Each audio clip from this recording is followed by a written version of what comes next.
সিলেটের গোয়াইনঘাট উপজেলার জাফলং চা বাগানে ইমাম উদ্দিন নামের এক ব্যক্তিকে পিটিয়ে হত্যা করার অভিযোগে পুলিশ তার মৃতদেহ উদ্ধার সহ ৩ জনকে গ্রেপ্তার করেছে। মঙ্গলবার সকালবেলায় চা বাগানের একটি কক্ষে তার লাশ পাওয়া যায়। নিহত ইমাম হোসেন উপজেলার মেদি গ্রামের হরমুজ আলীর ছেলে। বিস্তারিত থাকছে নাইম আহমদের প্রতিবেদনে। স্থানীয় ও পুলিশ সূত্র জানায়, সোমবার রাতে চা বাগানে ইমাম উদ্দিনকে আটক করে মারধর করা হয়। এ হত্যাকাণ্ডের খবর ছড়িয়ে পড়ার পর স্থানীয় মানুষ ক্ষুব্ধ হয়ে বিক্ষোভ শুরু করে এবং দ্রুত খুনিদের গ্রেফতারের দাবি জানায়। পরে পুলিশ ঘটনাস্থলে গিয়ে বিক্ষোভকারীদের শান্ত করে এবং জড়িত সন্দেহে ৩ জনকে গ্রেপ্তার করে।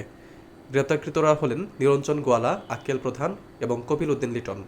গোয়াইনঘাট থানার ওসি সরকার মোহাম্মদ তুফাইল আহমদ জানান, মৃতদেহ উদ্ধার করে ময়নাতদন্তের জন্য Sylhet MAG Usmani medical college হাসপাতালে প্রেরণ করা হয়েছে।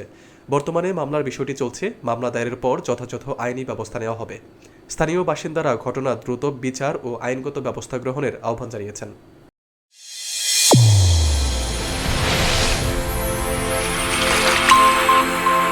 চ্যানেল A1 হৃদয়ের স্পন্দন।